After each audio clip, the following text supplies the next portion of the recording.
సందర్భంగా ED enforcement directorate వాళ్ళు కేసీఆర్ గారి పేరును ప్రస్తావించినని చెప్పి కొన్ని ఛానల్స్ ఇష్టం వచ్చినట్టుగా న్యూస్ను ప్రసారం చేయడం జరిగింది. వాళ్ళందరూ కూడా వాస్తవాలు నిర్ధారణ చేసుకోకుండా కేసీఆర్ గారి ఇమేజ్ను దెబ్బతీయాలని చెప్పి కేసీఆర్ గారిపై బురద జల్లాలని చెప్పి వాళ్ళు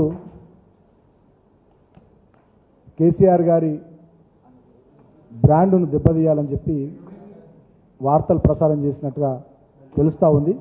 అటువంటి ఒక 16 న్యూస్ ఛానల్స్పై ఇవాళ బంజారాహిల్స్ పోలీస్ స్టేషన్ పరిధిలో అదేవిధంగా కేసీఆర్ గారి ఇల్లునార్ దెబ్బతీయాలని చెప్పి కేసీఆర్ గారిపై బురద జల్లాలని చెప్పి తర్వాత పంజాగుట్ట పోలీస్ స్టేషన్ పరిధిలో కంప్లైంట్ ఇవ్వడం జరిగింది.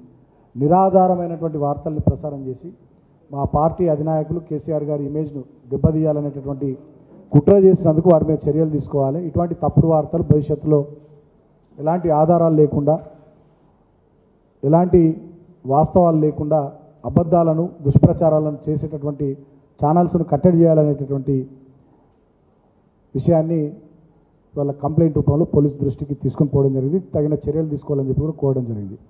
ఆ న్యూస్ ఛానల్స్ ఒక 16 news channels ABN Andhrajyothy news channel, ETV news channel, V6 news channel, NTV news channel, I news channel, Amma news channel, BRK news channel, dial news channel, journalist Sai channel, mic TV news channel, nationalist hub channel, prime news channel, RTV news channel, Raj news channel, red TV news channel, wild wolf Telugu news channel, ఇట్లా 16 news ఛానల్స్కి సంబంధించి complaint ఇవ్వడం జరిగింది. So నేను ఆయా news channels యాజమాన్యాలకు రిపోర్టర్లకు విజ్ఞప్తి చేస్తూ ఉన్నా, కోరుతూ ఉన్నా. కేసీఆర్ గారు 14 ఏళ్ల పాటు పోరాటం చేసి తెలంగాణ తెచ్చిన నాయకుడు.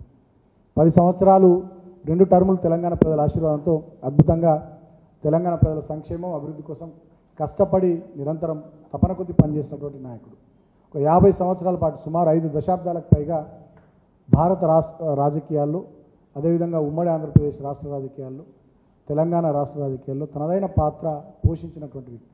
కాబట్టి అటువంటి కేసీఆర్ గారి ఇమేజ్ను కేసీఆర్ గారి వారి ఔన్నత్యాన్ని వారి విశిష్టతను తక్కువ చేసే విధంగా ఇష్టం వచ్చినట్టుగా నిరాధారమైనటువంటి వార్తల్ని ప్రసారం చేయొద్దని ఈ సందర్భంగా నేను ఆయా న్యూస్ ఛానల్స్ని కోరుతూ ఉన్నా.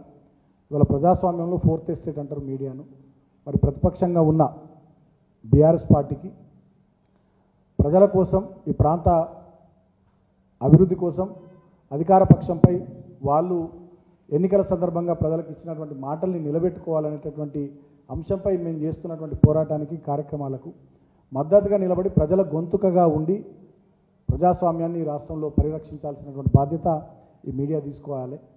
అబద్ధాలను ప్రసారం చేయడం, అవాస్తవాలను ప్రసారం చేయడం, కేసీఆర్ గారి మీద కోపం కొద్ది కొంతమంది ఏదో చేస్తే దాన్ని ప్రచారం చేయడం, ఈ రకమైనటువంటిది ఇది మంచిది కాదు. ఈ పద్ధతి మానుకోవాలని చెప్పి కూడా నేను హితవలుపుతూ ఉన్నా. డెఫినెట్గా బీఆర్ఎస్ పార్టీ నిర్ణయం తీసుకున్నది. రాబోయే రోజుల్లో కూడా మేము రాజ్యాంగానికి లోబడి చట్టబద్ధంగా లీగల్ ఫైట్ ఖచ్చితంగా అవి న్యూస్ ఛానల్స్ అయినా అవి పేపర్లైనా సోషల్ మీడియాకి సంబంధించినటువంటి అంశాలైనా డెఫినెట్గా కేసీఆర్ గారి ఇమేజ్ కానీ బీఆర్ఎస్ పార్టీ నాయకుల ఇమేజ్ దెబ్బతీసే విధంగా ఎవరు కూడా తప్పుడు వార్తలు తప్పుడు స్టోరీలు ఏవి కూడా ప్రసారం చేసినా తప్పుడు కథనాలు ఏవి కూడా ఇచ్చినా ఖచ్చితంగా మేము ఫైట్ చేయాలని చెప్పి నిర్ణయించుకున్నాం. ఈ విషయంలో ఎవరిని విస్మరించము, వదిలిపెట్టబోము. ఖచ్చితంగా చట్టపరంగా మాకున్నటువంటి రాజ్యాంగపరమైనటువంటి హక్కుల్ని న్యాయపరంగా మేము వినియోగించుకుంటాం. సో నేను మళ్ళొక్కసారి కూడా కోరుతా ఉన్నా. సో ఇటువంటి మానుకోవాలని చెప్పి సదరు మీడియా సంస్థల్ని కోరుతా ఉన్నా. మేము పోలీస్ శాఖ వారిని కూడా ఇందాక కోరినాం. మేము అక్కడ బంజారాహిల్స్ పోలీస్ స్టేషన్లో కంప్లైంట్ ఇచ్చినప్పుడు ఖచ్చితంగా ఇటువంటి కంట్రోల్ చేయాలి. మేము ఇచ్చినటువంటి పిటిషన్ను స్వీకరించి వివిధ సెక్షన్లలో మేము మెన్షన్ చేసినాం. ఏ రకంగా వాళ్ళు తప్పుడు వార్తలు ప్రసారం చేసిర్రు, ఏ రకంగా ఉద్దేశపూర్వకంగా కేసీఆర్ గారి ఇమేజ్ని దెబ్బతీయాలని చెప్పి కుట్రపూరితంగా ఈ రకంగా చేసిర్రో సెక్షన్స్ కూడా మేము మెన్షన్ చేసి మరి ఇచ్చినాం. సో వాటి ప్రకారం చర్యలు తీసుకోవాలని చెప్పి కూడా మేము కోరడం జరిగింది. సో భవిష్యత్తులో ఇటువంటి జరగకుండా పోలీస్ యంత్రాంగం కూడా తమ వంతు పాత్ర పోషించాలని చెప్పి కోరడం జరిగింది.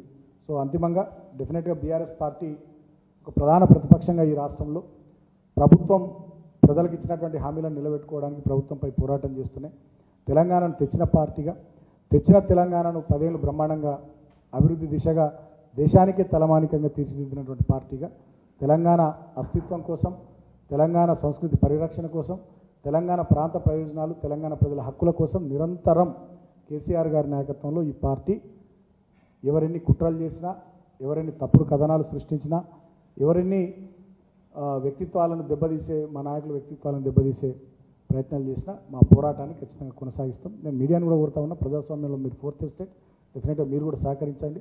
అందరం కూడా కలిసి రాష్ట్ర ప్రజలకు ప్రయోజనం కలిగే విధంగా, రాష్ట్రం మంచిగా ముందుకు సాగే విధంగా ప్రతిపక్షంగా, అదేవిధంగా మీడియా ప్రజాస్వామ్యంలో 4th ఎస్టేట్గా కలిసి పనిచేద్దామని చెప్పి కూడా నేను కోరుతా ఉన్నాను. Thank you.